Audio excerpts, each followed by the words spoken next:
చిన్న ప్రార్థన చేసుకుందాం. కృపాను సత్య సంపూర్ణుడు పరిశుద్ధుడైన వారికి వందనములు స్తోత్రనైనా. నీ సన్నిధిలో నీ కనికరముతో నడిపించేవాడు, బలపరిచేవాడు, యాజకుడిగా కాపరిగా నేను మీరు మధ్యలో వందనములు స్తోత్రనైనా. ఈ యొక్క నూతన మాసంలో నూతన దినంలో తండ్రి వందనములు స్తోత్రనైనా. నీ సన్నిధిలో నిలిచి ఉండి అభ్యత అర్హత సిద్ధపాటు మాకు ఇచ్చేందుకు మీకు వందనం. ఈరోజు బలబయలం తండ్రి తగిన సిద్ధపాటు దయచేయండి. ఆత్మతోనూ సత్యంతోనైనా నీ పరిశుద్ధ సన్నిధిలో పరిపూర్ణ కృపలోనైనా మీ యొక్క నామానికి మహిమ కలిగించి వెతకడైనా నీ సన్నిధిలో నిలిచి ఉండేది వేరే వాళ్ళు నడిపించే విధానంలో వందచ్చు. ఈ సమయం కూడా మీ సందర్భం కూడా మీ ఆధునంలో ఉంచుకోమని మీరు మాతో మాట్లాడమని యేసయ్య యొక్క పరిశుద్ధ నామంలో అడిగేస్తున్నాం తండ్రి.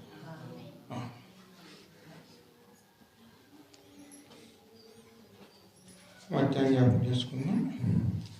మత్తయి సువార్తలో 7వ అధ్యాయంలో 13, 14 వచనాలు జ్ఞాపకం చేసుకుందాం. ఇరుకు ద్వారమున ప్రవేశించుడి, నాశనమునకు పోవు ద్వారము వెడల్పును ఆ దారి విశాలమునై ఉన్నది, దాని ద్వారా ప్రవేశించువారు అనేకులు. జీవమునకు పోవు ద్వారము ఇరుకును ఆ దారి సంకిసుతమునై ఉన్నది, దాని కొనుగొను వారు కొందరే. హల్లెలూయా. ఎందుకంటే ఇరుకు ద్వారమున ప్రవేశించుడి, నాశనములకు పోవు ద్వారము వెడల్పును ఆ దారి విశాలమునై ఉన్నది, దాని ద్వారా ప్రవేశించువారు అనేకులు. జీవమునకు పోవు ద్వారము ఇరుకును ఆ దారి సంకిసుతమునై ఉన్నది, దాని కనుగొను వారు కొందరే. ఎందుకంటే మన జీవిత ప్రయాణం ఎప్పుడూ కూడాను మనం వెళుతున్నది ఏ విధంగా ఉండాలి అంటే దేవునిలో నిలిచి ఉండే విధంగా మనం జీవిస్తున్న విధానం కూడా ఒక ప్రయాణం అండి. దేవునితో కలిసి ప్రయాణం చేసేవారిగా ఉండాలండి. ఎందుకంటే మన జీవితాలన్నీ కూడాను ఒక ప్రయాణం లాంటివి అండి. ఒక్కొక్కరి జీవితం వారి జీవితం ఎక్కడికి ప్రయాణం అండి? అది ఈ లోకంలోంచి పరలోకానికి వెళ్ళేటువంటి ప్రయాణమే జీవితం అండి. అందులోనూ అనేక మంది మనకు ఎదురవుతూ ఉంటారండి. స్నేహితులు ఉంటారు, బంధువులు ఉంటారు, కుటుంబ సభ్యులు ఉంటారు, మిత్రులు ఉంటారు, శత్రువులు ఉంటారు, మన గ్రామంలో ఇరుగు పొరుగు వారు ఉంటారు, అనేక మంది ఉంటారు. కానీ వారు కొద్ది రోజులు మనతోనే ఉంటారు, ఆ తర్వాత వారి స్థానంలో మరొకళ్ళు వస్తారు, వారి స్థానంలో మరొకరు వస్తారు. చివరి వరకు వచ్చేటప్పటికి మొదటనున్న వారు మనకు గుర్తు కూడా రారండి. ఇది ఒక ప్రయాణం అండి. ఆ ప్రయాణం మన బంధువులతో చేస్తాం, స్నేహితులతో చేస్తాం, ఇరుగు పొరుగు వారితో చేస్తాం. అనేక మంది ఉంటారు, వారిలోనూ పరిశుద్ధంగా జీవించేవారు ఉంటారు, అపరిశుద్ధంగా ఉండేవారు ఉంటారు, చెడు అలవాట్లతో ఉన్నవాళ్ళు ఉంటారు, మంచి అలవాట్లతో వాళ్ళు ఉంటారు. అదేవిధంగా దేవునితో నడుచుకునేవారు ఉంటారు, లోకంలో ఉండి జీవిస్తున్న వారిగా ఉన్నవారు కూడా ఉంటారండి. ఇది మన ప్రయాణం అన్నమాట. ఇది ఆత్మీయ ప్రయాణం. ఆ ప్రయాణంలో మనం ఎవరితో కలిసి ప్రయాణం చేయాలి? దేవునితో కలిసి ప్రయాణం చేసామనుకోండి, ఆ మార్గంలో మనం వెళ్ళిపోతామండి. ఎక్కడికి వెళ్ళాలో అక్కడికి వెళ్ళిపోతామండి. మనం ఎన్నుకున్న మార్గము ఇరుకు మార్గమై ఉండాలండి. ఇరుకు అంటే ఏమిటి? అది సంకుచితమై ఉన్నదండి, ఇరుకు మార్గము. కానీ లోక మార్గం అలాగ ఉండదండి, విశాలంగా ఉంటుంది, ఎడల్పుగా విశాలంగా ఉంటుంది. అందులో అనేక మంది ఉంటారండి. కానీ ఇరుకు మార్గం అలా కాదు. అందులోనూ సంకుచితమై ఉంటుందండి, కనపడేట్టుగా ఉంటుంది. దాంట్లో ప్రవేశించినప్పుడు కష్టంగా ఉంటుంది. వెళ్ళి కొలిది కూడా అది విశాలమవుతూ ఉంటుందండి. అది కడకి ఎక్కడ తీసుకెళ్తుంది? పరలోక మార్గంలోకి తీసుకెళ్తుందండి. ఈ మార్గంలో మనం నడుస్తున్నప్పుడు చాలా జాగ్రత్తగా ఉండాలి. ఎందుకంటే మనం అంతిమంగా మనం ఎక్కడికి వెళ్ళాలి? దేవుని సన్నిధానంలోకి వెళ్ళాలి. దేవుని సన్నిధానం ఎక్కడుంది? పరలోకంలో. అక్కడికి వెళ్ళాలి. అక్కడ మన ప్రయాణం. అక్కడికి చేరుకునే విధంగా ఉండాలి. దానికోసం మనం జీవిస్తున్నాం.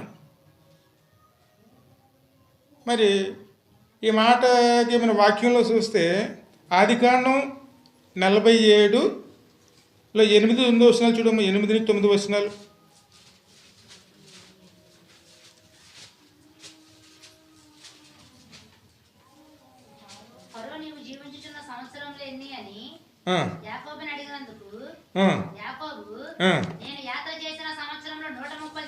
నేను యాత్ర చేసిన సంవత్సరములు 130. నేను జీవించిన సంవత్సరములు కొంచెముగాను దుఃఖ సహితముగాను ఉన్నవి. అవి నా పితృలు యాత్ర చేసిన దినములు, వారు జీవించిన సంవత్సరములు అన్నీ కాలేదని ఫరోతో చెప్పి ఫరోను దీవించి ఫరో ఎదుటి నుంచి వెళ్ళిపోయి. ఇక్కడ యాకోబు ఏం చెప్తున్నాడు అంటే ఆ జీవించిన కాలంలో అండి, అది యాత్ర. ఆ యాత్ర ఎక్కడికి అయి ఉండాలి మనం? ఎందుకంటే మనం ఎక్కడికి వెళ్తున్నామో తెలియకుండా మనం ప్రయాణం చేయలేమండి. ప్రతి ఒక్కరేనండి తాము జీవిస్తున్నామంటే అది ఒక ప్రయాణం అండి. ఆ ప్రయాణంలో ఎవరెవరు ఉంటారు? అనేక మంది ఉంటారు. అనేక మంది స్నేహితులు వస్తారు. ఆ వచ్చిన వాళ్ళు మనతో చిరకాలం ఉంటారండి. కానీ మనతోనూ పుట్టినప్పటి నుంచి చివరి వరకు కూడా ఉండేవాళ్ళు ఎంతమంది ఉంటారండి?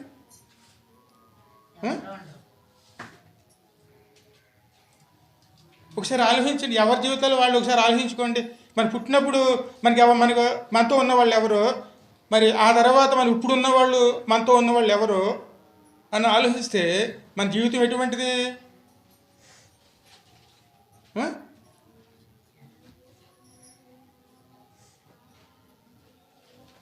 మనం ఏదేదో అనుకుంటాం. అవన్నీ కూడా దేనితో పోల్చబడినండి?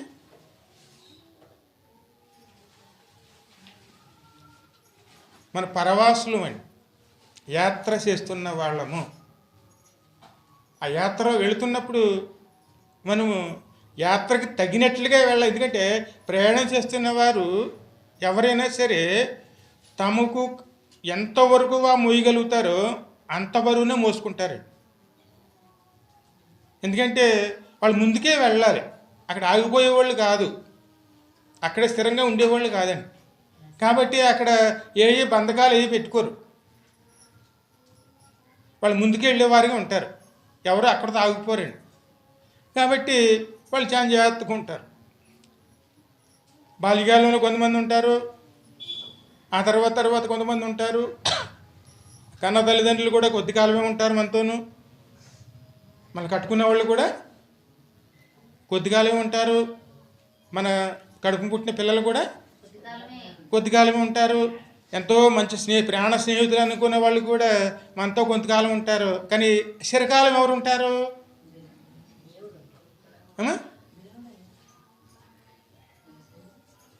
మనం ఎన్నుకున్న మన దేవుడే మన చిరకాలం ఉండాలి. అందుకే మనం వెళుతున్న మార్గం ఎప్పుడు కూడా ఇరుకు మార్గము, అది సంకుచితంగా ఉంటుంది. అన్నీ కావాలనుకుంటే అందులో వెళ్ళవండి. ఏవి కూడా ఇరుకు మార్గంలో వెళ్తున్నాం అనుకోండి, చాలా మటుకు మనం వదిలేయవలసి వస్తుంది. ఏది కూడాను అందులో పట్టదు. అందులో కేవలం పట్టిది ఎవరు? మనము మాత్రమే వెళ్తామండి. అక్కడ మనకు కూడా ఏమీ రాదు. ఏదైనా రావాలనుకున్నా ఆ మార్గంలోనూ తీసుకెళ్ళలేమండి.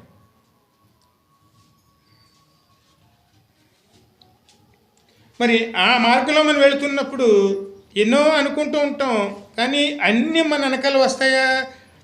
అందుకే ఆయన అంటున్నాడు చూడండి, ఇరుకు ద్వారమున ప్రవేశించుడి, నాశనమునకు పోవు ద్వారము వెడల్పును, ఆ దారి విశాలమునే ఉన్నది, దాని ద్వారా ప్రవేశించువారు అనేకులు.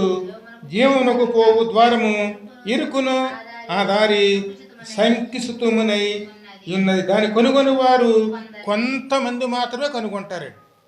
ఆ కనుగొన్న వారే దేవుని యొక్క పరలోక రాజ్యాన్ని చేరుకుంటారు. కానీ ఇక్కడ విషయాల్లోనే మనం నిలిచి ఉన్నాం అనుకోండి, మనం ఇక్కడే ఉండిపోతామండి. అంటే మన ప్రయాణం అంతిమ ప్రయాణంలోకి వెళ్ళలేమండి. అలా ఉండకుండా ఉండాలంటే మన దృష్టి ఎక్కడ ఉండాలి? పరలోకంలో వెళ్ళే ఆ మార్గం మీదే మనకు. అందుకే నేనే మార్గము, నేనే సత్యము, నేనే జీవము. హల్లెలూయా. ఆ మార్గాన్నే మనం, ఎందుకంటే నేనే మార్గము అని మనం నడిపించిన మన దేవుళ్ళలోనే ఆయనతోనే మనం కలిసి ప్రయాణం చేసేవారునే ఎందుకంటే ఆయన మాత్రమే మనతోనూ చివరి వరకు ఉండగలుగుతాడు. ఒకసారి మనం ఆలోచిస్తే అప్పుడున్న రోజులు ఇప్పుడు ఎలాగున్నాయి, ఇప్పుడున్న రోజులు ఎలాగున్నాయి?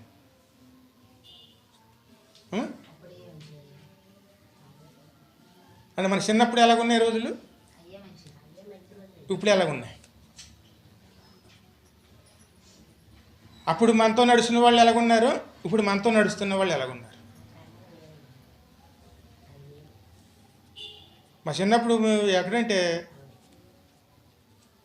మీ పుట్టి దేశీ క్యాంపు అంటే శ్రీరామ్ నగర్ అండి.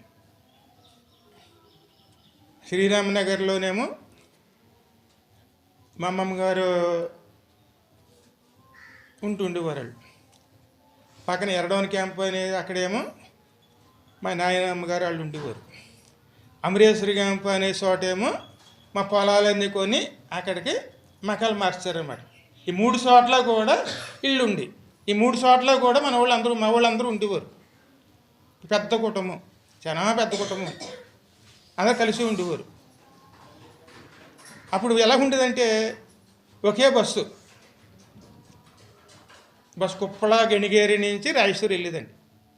పొద్దున్న వెళ్తే సాయంకాలమే.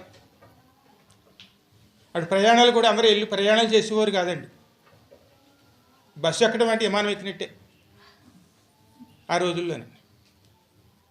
అప్పుడు మేము ఎంత ఉన్నాం, చిన్న పిల్లలు, అంటే ఎత్తుకు తిప్పి వయసు అనమాట. కొంచెం లావుగా బాగా కనపడేటప్పటికి మమ్మల్ని అందరూ దింపేవాళ్ళు కాదన్నమాట. 6 ఏళ్ళకి ఉంగరాలు పెట్టి గొలుసు, వెండి మొలతాళ్ళు ఇవన్నీ పెట్టి ఎప్పుడు తీసేవారు కదనమాట. అప్పుడు ఆ బస్సు డ్రైవర్లు కండక్టర్లు ఎప్పుడు కూడా ఏదైనా పోతేనే ముందు మా ఇంటికాడికి వచ్చేవారు అనమాట. 2 రోజులు 3 రోజులు ఉండవలసి వచ్చేది అనమాట. అది బాగు చేయించుకు వెళ్ళే వరకు కూడా వాళ్ళు భోజనాలు స్నానాలు అన్నీ కూడా మా వాళ్ళ ఇంటికాడి ఉండి అక్కడ ఎక్కడైనా సరే అంత బాగా అలవాటు అనమాట. వాళ్ళు ప్రాణ స్నేహితులుగా ఉండేవారు. మేము అక్కడ కనపడ్డామనుకోండి, ఆ ఇంటికాడ ఉంటే ఆ బస్సులో ప్రయాణికులు ఉండరు కాబట్టి, తక్కువ కాబట్టి మమ్మల్ని ఎత్తుకుని అక్కడ తీసుకొచ్చేసి అమరేశ్వర గ్రామంలో దింపేసేవారు. అంటే మాతో ఆడుకోవటానికి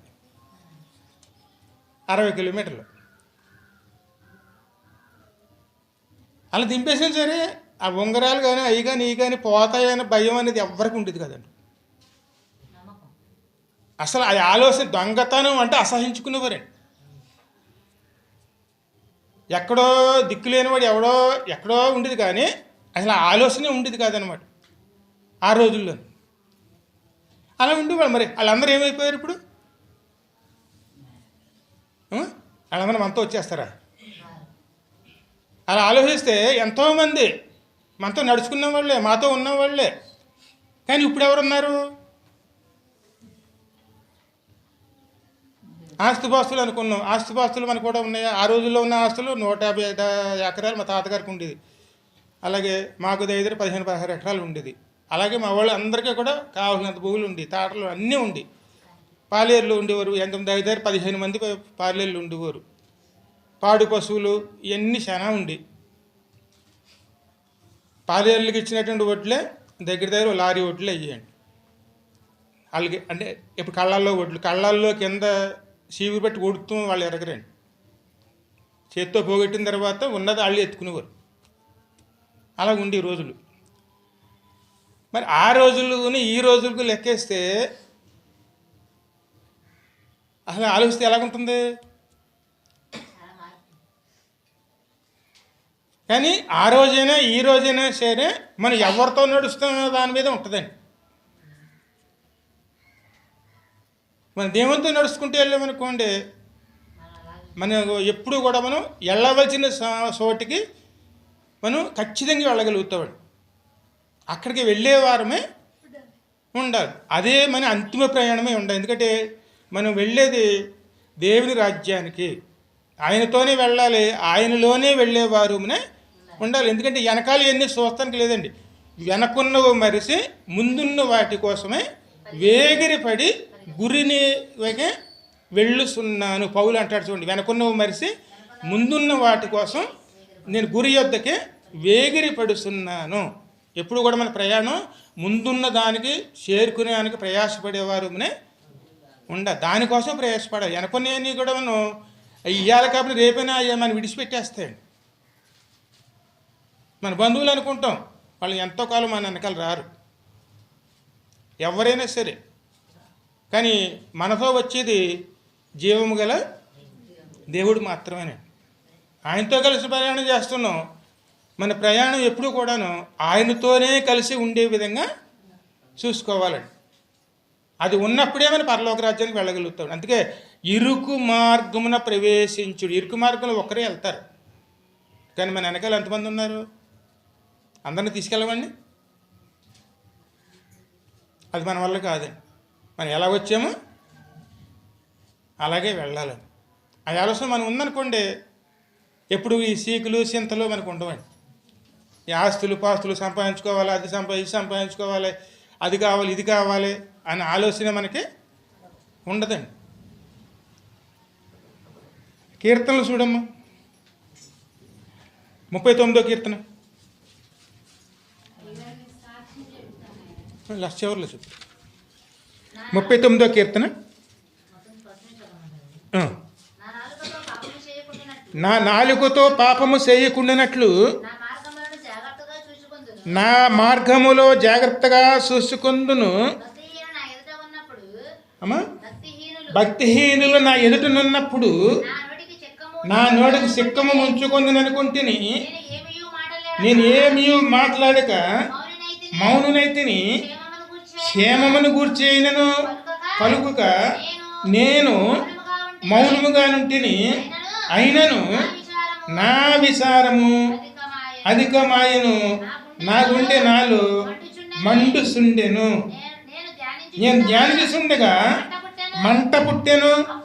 అప్పుడు నేను ఈ మాట నోరారా పలికి తిని, యెహోవా నా అంతము ఎట్లుంటుందే, నా దినముల ప్రమాణము ఎంతైనది నాకు తెలుపుము. హల్లెలూయా. ఒకసారి ఆలోచిస్తే మన జీవితం ఎంతకాలం ఉంటుందండి?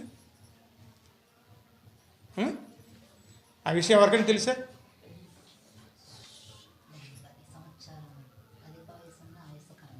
ఎప్పుడో మన అంతిమ వెళ్ళవలసిన చోటుకి వెళ్ళిపోతామో మనకు తెలియదండి. అది తెలిసిన వాళ్ళు ఎవరు? దేవుడు మాత్రమే. అందుకే ఆయనతో వెళుతున్నాం, ఆయన ద్వారానే మనం ప్రయాణం చేసేవారుమనే, దేవుణ్ణే మనం నమ్ముకునేవారుమనే ఉండాలండి. ఆ మాట అంటున్నది ఎవరో? దావీదే అంటారు చూడ, నా దినముల ప్రమాణము ఎంతైనది నాకు తెలుపుము. నా ఆయువు ఎంత అల్పమైనదో నేను తెలిసిన కోరుతున్నాను. నా దినముల పరిమాణము నీవు బెత్తడెద్దగా చేసి ఉన్నావు. నీ సన్నిధిని నా ఆయుష్కాలము లేనట్టే ఉన్నది. ఎంత స్థిరుడైనను ప్రతి వాడును కేవలము వట్టి ఊపిరి వంటి వాడే. ఎంత స్థిరుడైనా సరే అండి, ఈ లోకంలో గనుడు అనుకుంటా చూడండి, వాళ్ళు కూడా ఎటువంటి వారు? మన వంటి వారేనండి. మనం ఎంతో గొప్ప పేర్లు చెప్పుకుంటాం, ఎంతోమంది చెప్పుకుంటామండి, వాళ్ళు కూడా ఏమన్నా మనలాగే ప్రయాణం చేస్తున్నాము. ఇంకా చదువు.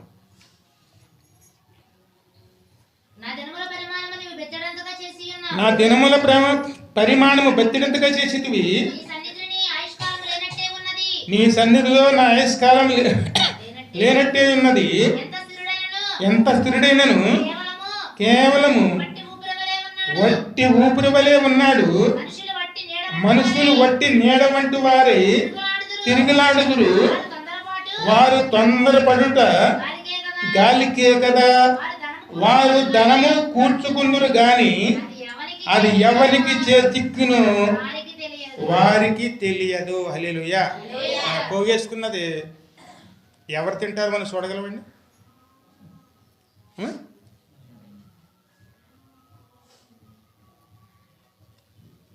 ఇంకా చదవండి. నా అతిక్రమములన్నిటి నుంచి నన్ను విడిపింపుము, నీచులకు నన్ను నిందాస్పందముగా చెయ్యకుము. దాని చేసినది నీవే కనుక నోరు తెరువక నేను మౌనం. ఎందుకంటే మన మీద నిందలు మనం తీసేసుకోలేమండి, మన అతిక్రమంలో మనం సరి చేసుకోలేమండి. అవన్నీ ఎవరు చేస్తారు? దేవుడే చేస్తాడండి. మనలో నడిచేవాడే అన్నీ సరి చేస్తాడండి. అందుకే మనం ఆయన దృష్టిలో మనం ఎప్పుడు కూడాను ఆయన మన బాధ్యతలు అప్పచెప్పుకుని మౌనులై ఆయన చేస్తున్న క్రియలను మనం చూస్తూ ఉన్నవారునే ఆయనతో కలిసి మనం ప్రయాణం చేయాలి, కానీ మనం లోకంతో కాదండి. ఇంకా ముంచదు. ప్రభువా నేను దేని కొరకు కనిపెట్టుకుందును? నిన్నే నేను నమ్ముకొని ఉన్నాను. అమ్మా, నా అతిక్రమములన్నిటి నన్ను విడిపింపుము, నీచులకు నన్ను నిందాస్పదముగా చేయకుము. దాని చేసినది నీవే కనుక నోరు తెరవక నేను మౌననైతిని. నీ పంపిన తెగులు నా మీద నుండి తొలగింపుము. నీ చేతి దెబ్బలున్న నేను క్షీణిస్తున్నాను. దోషములు బట్టి నీవు మనుషులను గద్దెంపులతో శిక్షించినప్పుడు సిమ్మటి కొట్టిన వస్త్రములే నీ వారి అంతమును చెడగొట్టెదవు. నరులందరూ ఒట్టి ఊపిరి వంటి వారు. యెహోవా నా ప్రార్థన ఆలకింపుము, నా మొరకు చెవియకుము. నా కన్నీళ్లు చూసి మౌనంగా నుండకము. నీ దృష్టికి నేను అతిథి వంటి వాడను. నా పితరులందరి వలె నేను పరవాసినై ఉన్నాను. హల్లెలూయా. మరి ఈ లోకంలో స్థిరంగా ఉండేది ఎవరండి?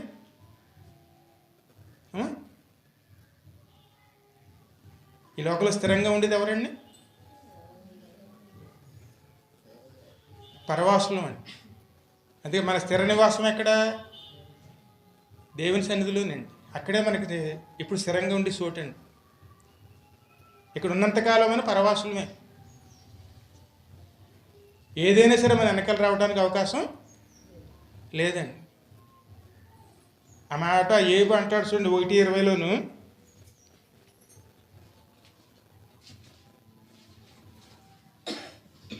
అప్పుడు ఏబు లెగిసి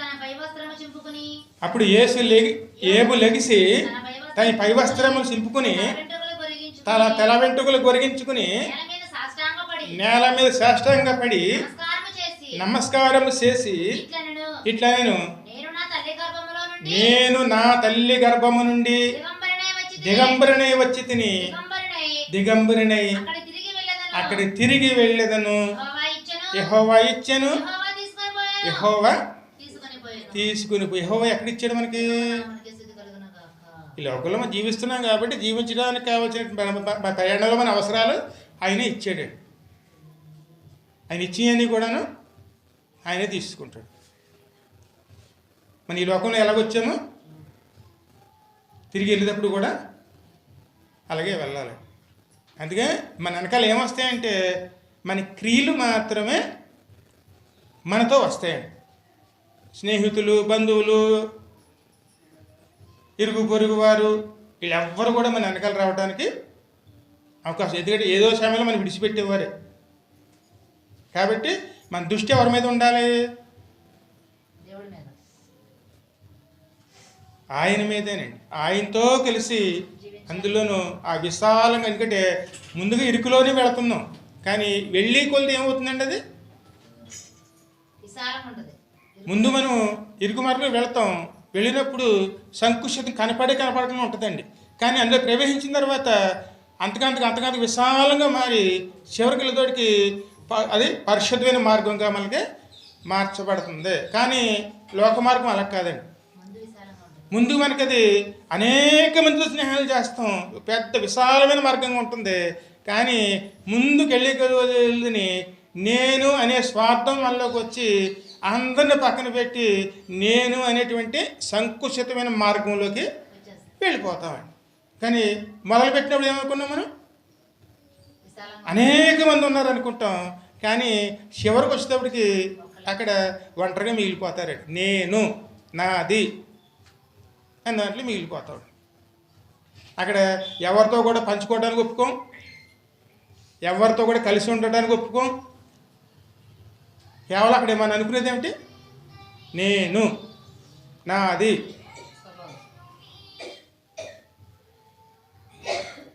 అందుకే ఒక పాట ఉంటుంది చూడండి, 199 కీర్తన.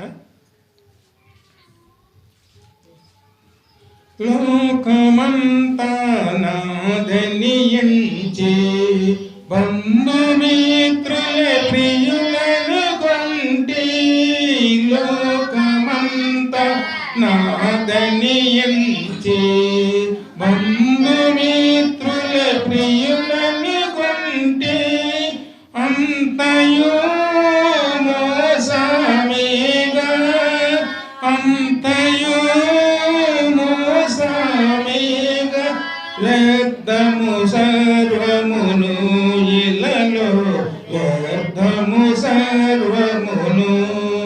పరవాసిని నీ జగమున ప్రభువా, నడచుచున్నాను నీ దారి, నా గురి నీవేన ప్రభువా, నా గురి నీవేన ప్రభువా, నీ దరినే చేరిదను నేను, నీ దరినే చేరిదను. ధన సంపదలు గౌరవములు గతించిపోవును ఈ లోకమున, ధన సంపదలు గౌరవములు గతించిపోవును ఈ లోకమున. పాపము నిత్య జగములో, పాపము నిత్య జగములో, పాపము చేకూర్చుకునే లోకము, శాపము చేకూర్చుకునే లోకము. పరవాసిని నీ జగమున ప్రభువా, నడచుచున్నాను నీ దారి, నా గురి నీవేన ప్రభువా, నా గురి నీవేన ప్రభువా, నీ దరినే చేరిదను నేను, నీ దరినే చేరిదను. తెలుపుము నా అంతము నాకు, తెలుపుము నా ఆయువు ఎంతో, తెలుపుము నా అంతము నాకు, తెలుపుము నా ఆయువు ఎంతో, తెలుపుము ఎంత అల్పుడను, తెలుపుము ఎంత అల్పుడను, విరిగి నలిగియున్నాను నేను, విరిగి నలిగియున్నాను. పరవాసిని నీ జగమున ప్రభువా, నడచుచున్నాను నీ దారి, నా గురి నీవేన ప్రభువా, నా గురి నీవేన ప్రభువా, నీ దరినే చేరిదను నేను, నీ దరినే చేరిదను. యాత్రికుడనే నీ లోకమున, చిలువలో యేసు సాగెదనిలలో,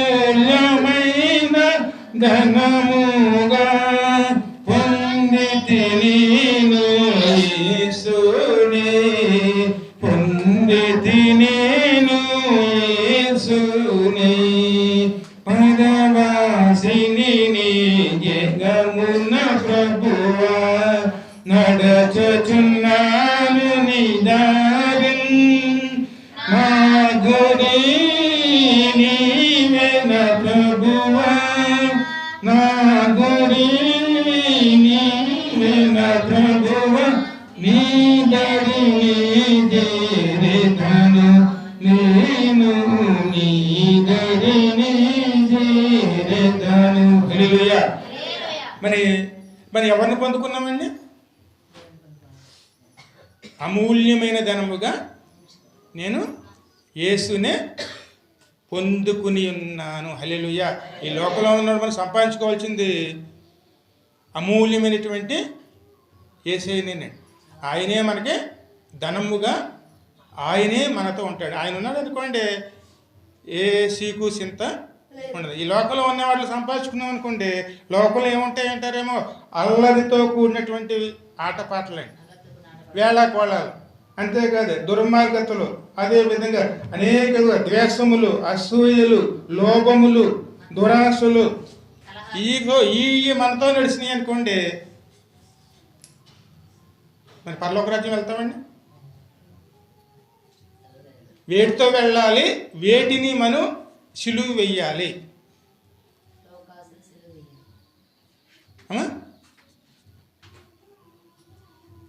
వేటితో మనం వెళ్ళాలి? ఆ ఇరుకు మార్గంలో మనం వేటిని విడిచిపెట్టాలి. ఎందుకంటే అనేక విడిచిపెట్టేయాలండి. అందులోకి వెళ్ళాలంటే మనం అనేక విడిచిపెట్టేయాలి. వాటితో కలిసి మనం వెళ్ళలేం. అందులో మనకి ఒక్కరికేనండి. అది కూడా ఎలా ఉంటుంది? ఇరుకుగా ఉంటుందండి. సామాన్లు పెట్టుకు వెళ్ళలేం. మనం అందులో ప్రయాణం చేస్తున్నప్పుడు చాలా మటుకు వదిలేయాలి. ఆ వదిలేసేయని ఎటువంటి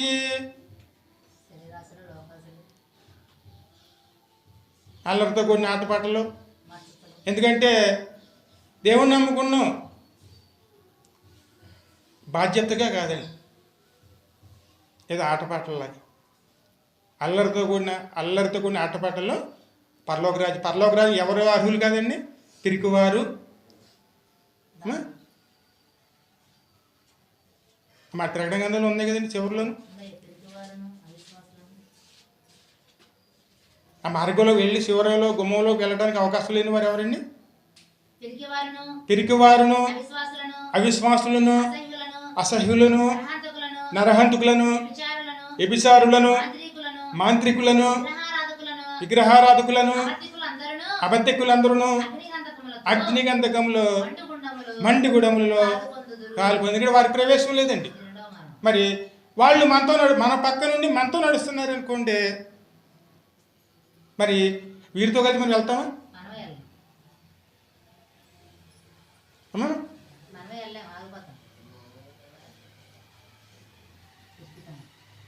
మరి అక్కడ మన జ్ఞానంతో నడుచుకోవాలంటే మనకి ఎవరు నడిపించాలి?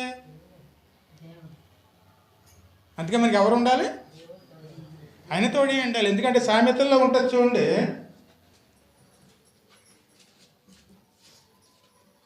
పదహారు 25,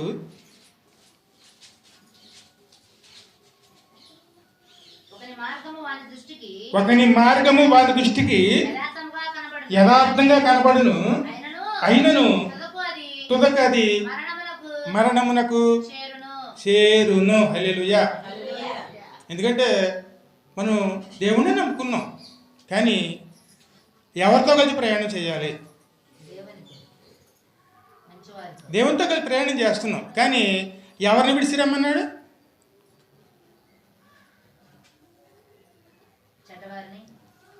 ఈ లక్షణాలన్నీ విడిచిపెట్టేయాలండి.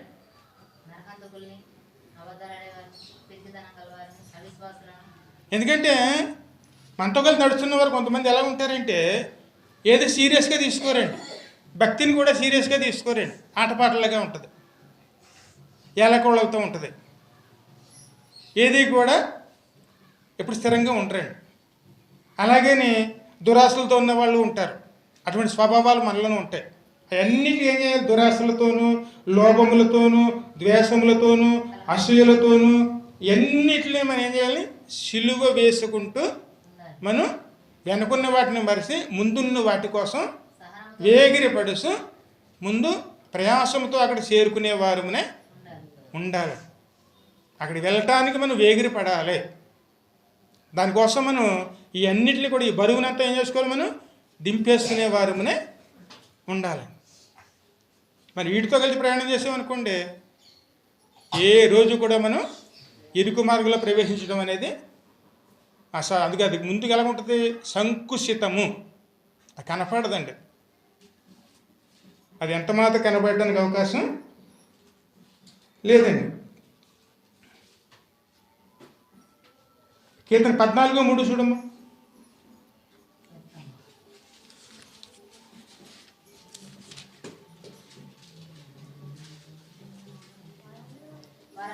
వారందరూ దారి తొలగి బొత్తిగా చెడి ఉన్నారు, మేలు చేయవారెవరునూ లేరు, ఒక్కడైనను లేడు. యెహోవాకు ప్రార్థన చేయక ఆహారం మింగినట్లు నా ప్రజలను మింగుచు. పాపము చేయవారందరికీ తెలివి లేదా? హల్లెలూయా. ఒక్కసారి వెనక తిరిగి చూసుకుంటే ఎటువంటి వింటున్నామండి? పిల్లల్ని ఎక్కడ పంపిస్తారు? ఎంత నమ్మకంతో పంపిస్తారండి? మరి 2 రోజులు బట్టి వింటున్న దాన్ని బట్టి మీరు పంపించగలరా?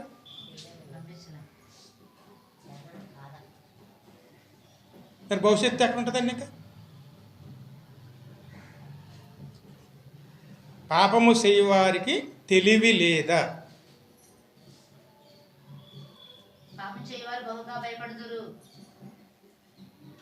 అలా సుఖంగా ఉంటారు, అది కూడా ఉండదండి. వాళ్ళు నశించిపోతారు, వాళ్ళతో పాటు వీళ్ళు కూడా. ఇటువంటి పరిస్థితుల్లో ఉంటున్నాం. మరి ఈ పరిస్థితుల్లో ఉన్నప్పుడు మన పక్కన ఎవరున్నారు, మనం ఎవరితో నడుస్తున్నాము, మన దేవునితో నడుస్తున్నామా, దేవునితో విడిచిపెట్టామా, దేవుని దూరం అయిపోతున్నామని ఆత్మపరిశీలన ఎవరు చేసుకోవాలి? మనమే చేసుకోవాలండి.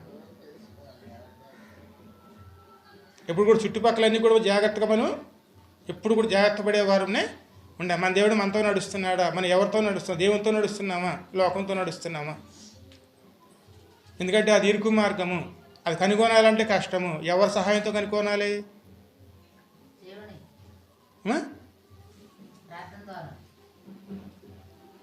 ఏదో మామూలు అనకమైనటువంటి మామూలు చిన్న ప్రార్థన వల్ల అది కనుగొనడం కష్టమండి. ఏదో నామకార్థ ప్రార్థన వల్ల ఆ మార్గంలో కనుగొనటం అనేది చాలా కష్టం. ఎందుకంటే ఇది సంకుచితమై ఉన్నది, దాన్ని కనుగొని వారు కొందరేనండి. ఎందుకంటే లోకంలో దేవుడు నమ్ముకుని అనేక మంది ఉన్నారు, కానీ ఎంతమంది కనుగొంటారు? చాలా కొద్దిమందే. ఎందుకంటే ఇవన్నీ వాళ్ళ జీవితాల్లో ఉంటాయండి. ఇందులో ఏదో ఒకటి ఉంటుంది మనలోను. ఇది మనలో పెట్టుకుని ఆ మార్గాన్ని కనుగొనడం అనేది అసాధ్యం. మనలో ఏముంటుంది?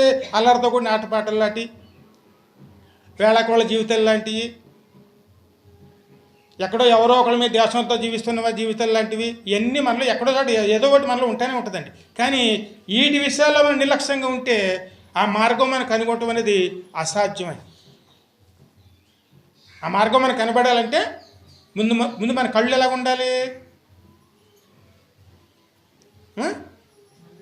దృష్టి దోషము లేకుండా ఉండాలండి. దేని చూస్తున్నాం మనం? దాన్ని విడిచిపెట్టేవారునే ఉండాలి. అందుకే ముందు మనం ఆత్మపరిశీలన చేసుకోవాలి, మనం ఎవరితో నడుస్తున్నాము. ఎందుకంటే మనం అనుకున్నది కాదండి, దేవుని చేత నడిపించబడుతున్న వారునే ఉండాలి. మనం ఉంటే ఖచ్చితంగా ఆయనే నడిపిస్తారు. ఒకసారి యెషయా గ్రంథం 5:14 చూడమ్మా.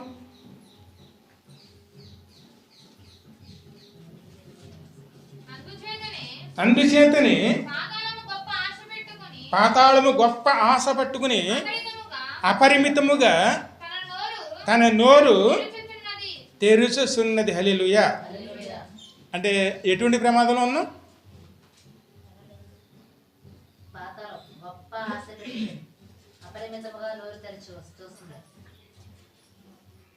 అక్కడ ఎవరికి వారు ఏం చేసుకోవాలి?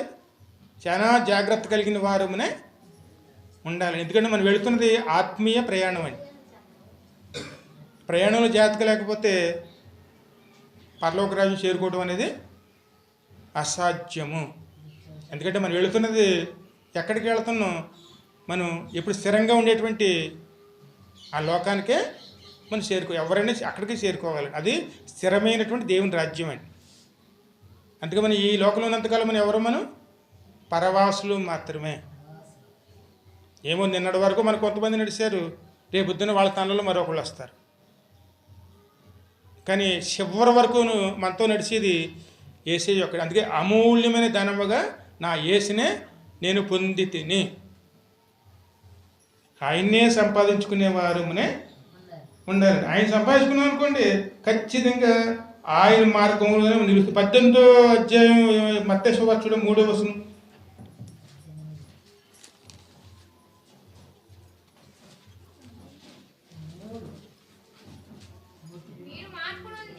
మీరు మార్పు నుండి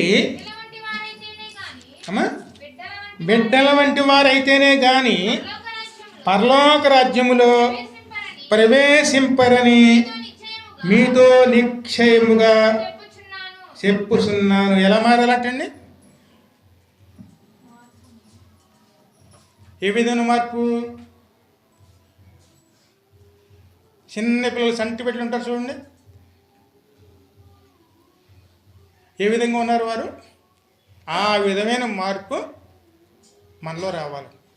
అలా ఉంటేనే కానీ పరలోక రాజ్యంలోకి ప్రవేశించడం అనేది అసాధ్యము. ఎందుకంటే ఈ లోక బంధకాలన్నిట్లో మనం ముందు పెట్టుకుని వెళ్ళటం అనేది అసాధ్యం అండి. చంటి పిల్లలు ఈ లోక బాధ్యతలు ఏది వాళ్ళ ముందు ఉండవండి. వాళ్ళు ఎలాగొచ్చారో అదే విధంగా మార్పు నొందేవారు వారు మాత్రమే పరలోక రాజ్యం, ఆ స్వభావం కలిగిన వారు మాత్రమే పరలోక రాజ్యం వెళ్తారు. చిన్న పిల్లల వలె మార్పు నొందితేనే కానీ పరలోక రాజ్యంలో ప్రవేశింపరని మీతో నిశ్చయముగా చెప్పుచున్నా. మరి ఈ స్థితిలో ఉన్నప్పుడు మనం ఎవరి సహాయం తీసుకోవాలి?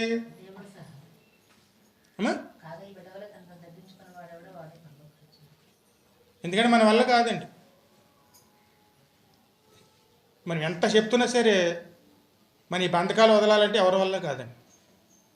ఖచ్చితంగా మనకి ఒకరి సహాయం అనేది, ఆ సహాయం చేసేవాడే యేసయ్య. ఆయనే మనకి సహాయం చేస్తారు. సామెతలు చూడము 9:6.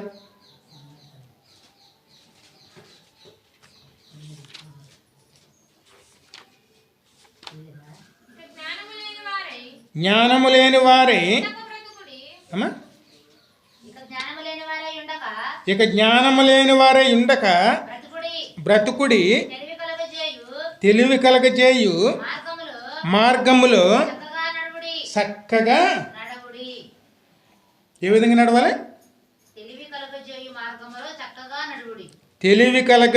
మార్గములో చక్కగా నడువుడి. హల్లెలూయా. అందుకే మనకి ఎవరు కావాలి? జ్ఞానము. 9 సామెతలు 9:6. ఇక జ్ఞానము లేని వారై ఉండక బ్రతుకుడి తెలివి కలగజేయు మార్గములో చక్కగా నడువుడి. చాలం. ఎందుకంటే మనం వెళుతున్న ఏ మార్గం? నేనే మార్గము, నేనే సత్యము, నేనే జీవము. ఆయనలోనే నడవాలి. ఆయనే మార్గంగా ముందు పెట్టుకోవాలి. మార్గదర్శిగా ఆయనే మనల్ని నడిపించాలి. ఆయన జ్ఞానములోనే మనం నడుచుకునేవారునే ఆ జ్ఞానం కలిగి ఉండాలి. ఎందుకంటే మనకి ఈ లోక జ్ఞానం కాదండి, దేవుని జ్ఞానం అండి. ఆయనతో వెళ్ళామనుకోండి, ఆయన మనం తీసుకెళ్తాడు, ఖచ్చితంగా తీసుకెళ్తారండి. మరి ఈ లోకావసరాలు తీరాలి కదా అనొచ్చు. అన్నమాట మీరు ఇదే సామెత 8వ అధ్యాయంలో చూడమ్మా.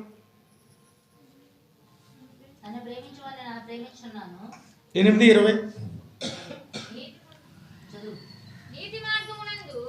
నీతి మార్గమునందు న్యాయ మార్గమునందు నేను నడుచుచున్నాను. నన్ను ప్రేమించే వారిని ఆస్తికర్తలుగా చేయుదును, వారి నిధులను నింపుదును. హల్లెలూయా. మరి ఈ లోకంలో దేనికోసం ప్రయాసపడతాం మనం?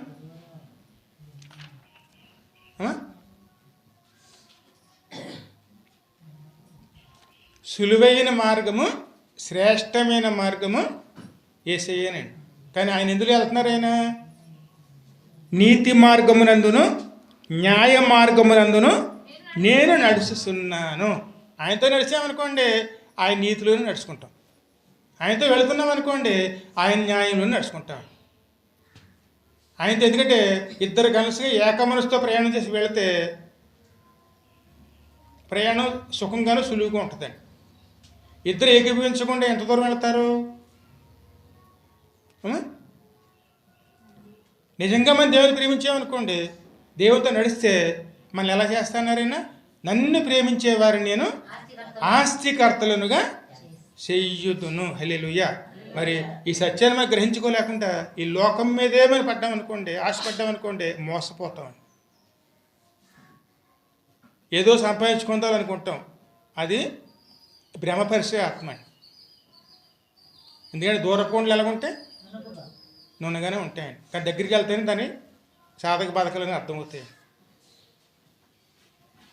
మన ప్రయాణం, పరలోక ప్రయాణం మనం తీసుకెళ్లే మార్గదర్శి యేసయ్య. ఎందుకంటే అక్కడి నుంచి వచ్చిన వారు ఆయనే కాబట్టి ఆయనే మనల్ని తీసుకెళ్ళాలి.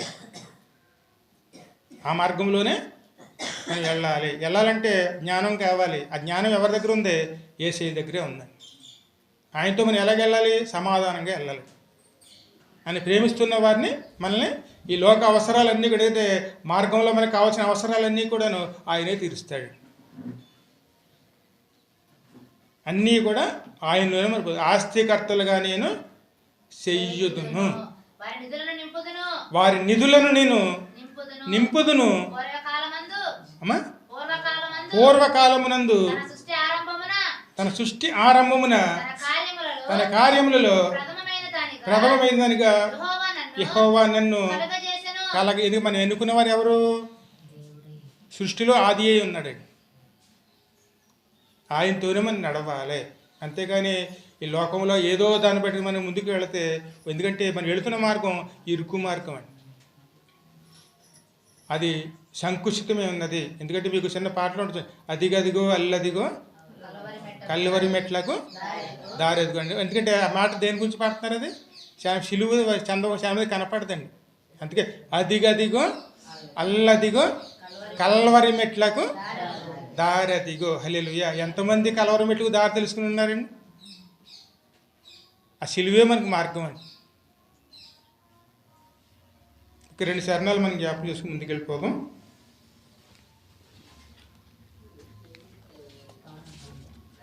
అదిగదిగో అల్లదిగో కల్వరి మెట్టకు దారదిగో, ఆ ప్రభువును వేసిన సిలువదిగో.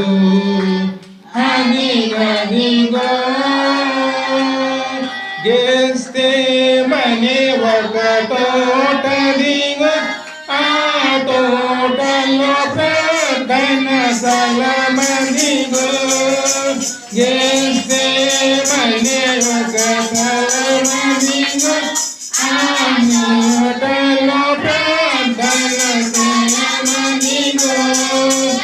ఈచడని ఉండి ప్రార్థించుడని, ఈచడని ఉండి ప్రార్థించుడని, పలికిన క్రీస్తు మాటదిగో. పలికిన క్రీస్తు మాటదిగో. అదిగదిగో అల్లదిగో కల్వరి మెట్టకు దారదిగో, ఆ ప్రభువును వేసిన సిలువదిగో. లేఖనము నెరవేరుటకై ఈ లోక పాపము పోగొట్టుటకై, లేఖనము నెరవేరుటకై ఈ లోక పాపము పోగొట్టుటకై, పావనుడేసుని రక్తమును గల, పావనుడేసుని రక్తమును గల మోపదిగో గల మోపదిగో. ముప్పది రోగలను కదిగో అదిగో అదిగో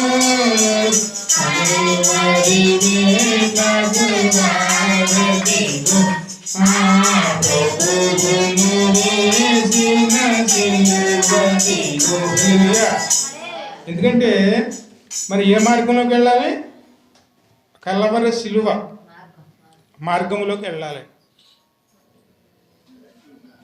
అక్కడ ఇంకోటి చెప్తున్నాడు ఆయన, 30 రూకల అమ్మేసుకున్నటువంటి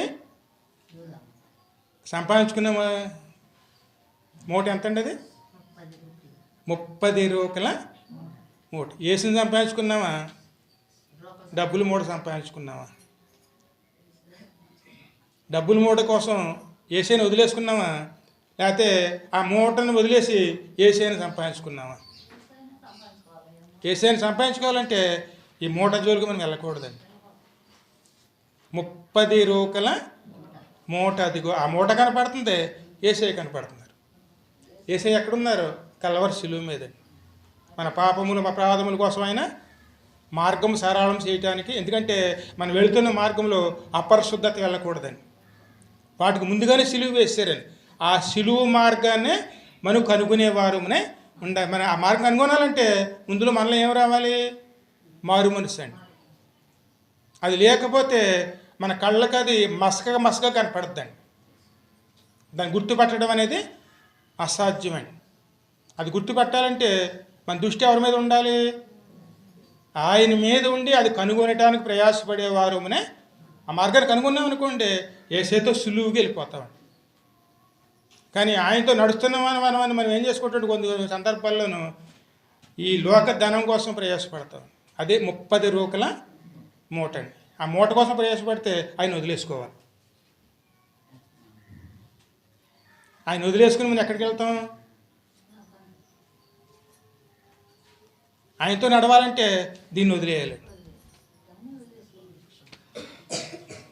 ఇరుకు మార్గము, అందులో వెళ్ళాలంటే యేసయ్య ద్వారా మనం సహాయంతోనూ మనం ఒంటరిగా వెళ్ళేవారు. అందుకే ఎవరి ఆత్మకు వారే బాధ్యులండి. నా ఆత్మకు నేనే బాధ్యుణ్ణి, మరొక ఆత్మను మనం తీసుకెళ్ళలేమండి. యేసయ్యతో వెళ్ళాలి. యేసయ్య ద్వారా మనం ఈ లోకాన్ని దాటేవారునే ఉండాలి. అలా వెళ్ళామనుకోండి, ఖచ్చితంగా మనం వెళ్ళవలసిన చోటుకి. అందుకే మనం కొన్ని వదిలేయాలండి. ఎందుకంటే సమయం ఎక్కువ అవుతుంది. కానీ కొన్ని వదిలే స్పష్టంగా వాక్యం చూస్తే ఇక్కడ యెషయా గ్రంథంలో కనపడుతుంది 55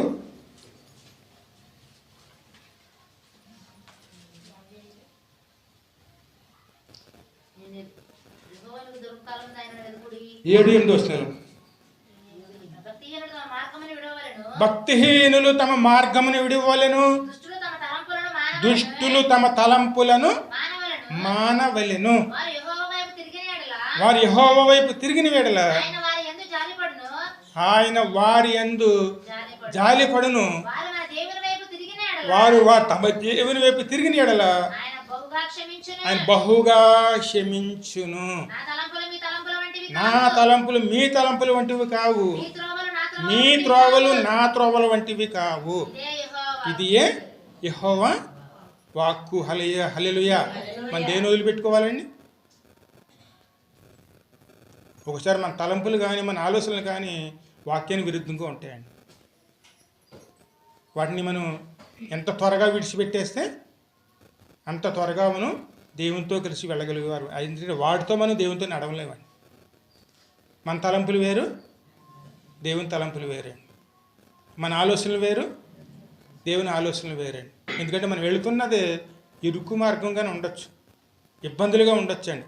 కానీ ప్రవేశించిన తర్వాత ప్రభుత్వం వెళుతున్నప్పుడు అది విశాలంగా మారిపోతుందండి. అన్ని సౌకర్యాలతోనే మనం నడిపించేవాడు. అందుకే నన్ను ప్రేమించేవారిని ఆస్తికర్తలుగా నేను చేస్తాను. అబ్రహాము కేవలం విగ్రహాలతో అమ్ముకుని బతికేవాడు. కానీ ఆయన చివరి రోజులకు వచ్చేటోడికి ఆయన ఎలా చేశారండి దేవుడు? అక్కడ ఆ దేశాన్ని అంతటిలోనే అత్యంత ధనవంతుడు. మరి ఆయనకి ఎటువంటి పేరు ఉంది? దేవుడు తెలుసుకున్నప్పుడు పిల్లలు లేరు. కానీ ఆ తర్వాత విశ్వాసులందరికీ తండ్రిగా మార్చబడ్డాడు. విశాలపరచబడింది ఆయనకి సమస్తమునండి. ఏ కొరత లేదు. పిల్లలు లేరంటే లేదండి. లోకం అంతా పిల్లలు అంతా కూడా ఆయనే.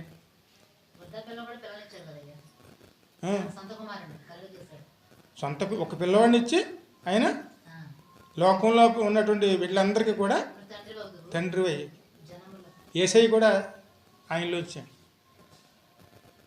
దేవుడిని ప్రేమిస్తే దేవుడు మనకు అలాగే చేస్తుంది. దేవుడిని ప్రేమించాలని మనం దేన్ని విడిచిపెట్టాలి? ఈ లోక తలంపులు, లోక ఆలోచనలు విడిచిపెట్టేసామనుకోండి, దేవుళ్ళు మనం సుఖంగా ముందుకెళ్ళేవారమే ఉంటామండి. వాటిని సంపాదించుకోవాలంటే వీటిని విడిచిపెట్టేసేవారమనే ఉండాలి. ఎందుకంటే సిలువ వేసేయాలి. కొన్ని వాటి గలతీయులు 5:23 ఉంటాయి చూడము.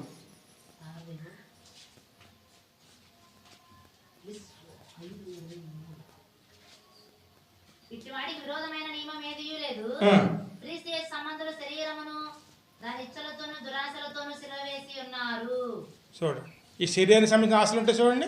అట్లన్నింటిలో ఏం చేయాలి? మనం సిలువ వేసేయాలి. నీ సిలువుని మోసుకుని నన్ను వెంబడించు అన్నారు. ఈ లోకాస్తులతో మనం దేవుని వెంబడించలేమండి. ఆ మార్గంలో ప్రవేశించలేమండి. వాటిని ముందుగానే బయట ఏం చేయాలి? మనం సిలువ వేసి ఎక్కడ వేయాలి?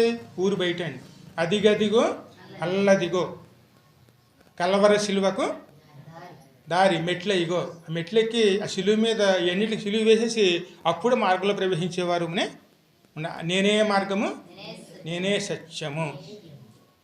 అందులోకి వెళ్ళాలంటే కలవర మెట్లుగో మనం వెళ్ళి ప్రభు ఎక్కడ సిలువ వేయబడ్డారో ఆ సిలువ మీదే మన లోకాసులకి సిలువను వేసేసి ఇరుకు మార్గంలో ప్రవేశించేవారు ఉండాలి.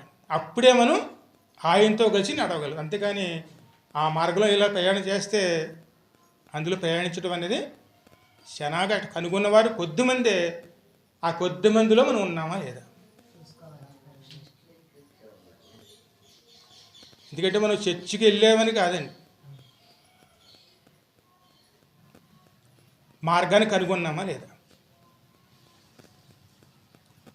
ఆ మార్గం ఎక్కడ దొరుకుతుంది మనకి? కలవర సిలువలో.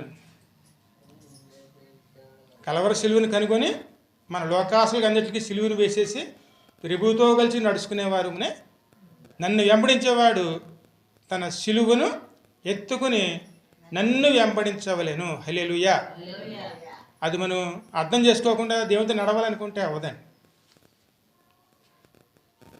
ఏదైతే మనం ఈ లోకంలో అన్నీ మోస్తున్నామో అవన్నీ సిలువను వేసేసి కలవర సిలువ మీద అప్పుడు ఆ మార్గంలో ప్రవేశించేవారు ఉండాలి. అప్పుడు మనం అందులో మనం ప్రయాణం చేయగలిగిన వారనే ఉంటామండి. ఇంక చివరిగా 1 యోహాను పత్రిక 5:19 చూడము.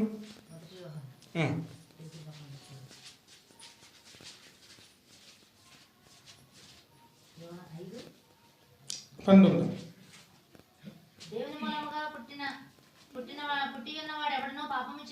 దేవుని మూలముగా పుట్టిన వాడెవడనో పాపము చేయడని ఎరుగుదుము.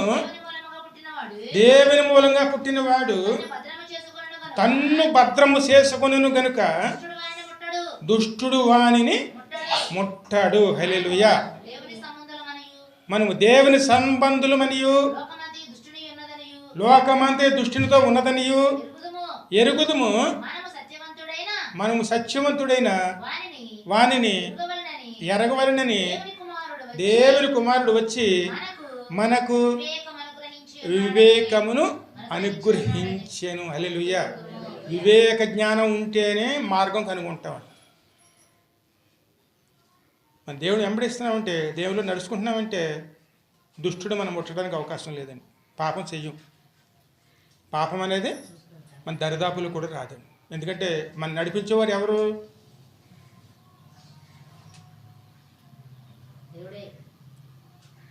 ఆ చెయ్యి పెట్టుకుని నడిపిస్తే పాపంలో నడిపిస్తాడా? అన్నమాట గలతీలో కూడా అన్నాడు.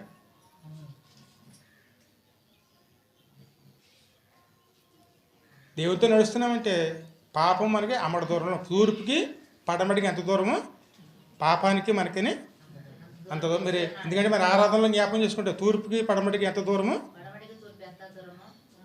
మనకును పాపమునకు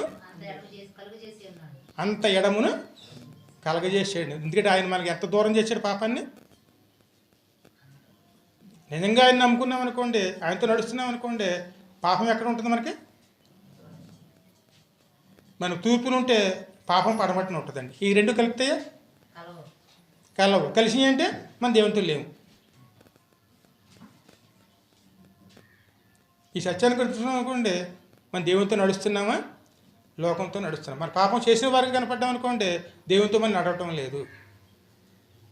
మనం లోకంలోనే లోక మార్గంలోనే ఉన్నాము. మనం ఇంకా కనుగొనలేదు, ఆ ఇరుకు మార్గంలో మనం ప్రవేశించలేదు. మరి ప్రవేశించకపోతే ఎక్కడికి వెళ్తాం?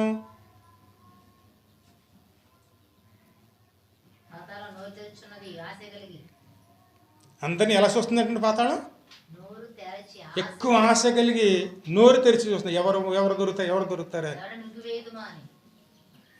బహుగా ఆశ పడుతున్నది. ఎంతమంది నశించిపోతున్నారు రోజు చూస్తుంటే. ఇంట్లో పడుకున్న వాళ్ళు వానొస్తుందని ఇంట్లో పడుకుంటే ఇంటి మీద వచ్చి ఏం పని అండి? బండరాళ్ళు. ఇంకెక్కడికి ఇల్లు వదిలిపెట్టి ఎక్కడికి వెళ్తారు?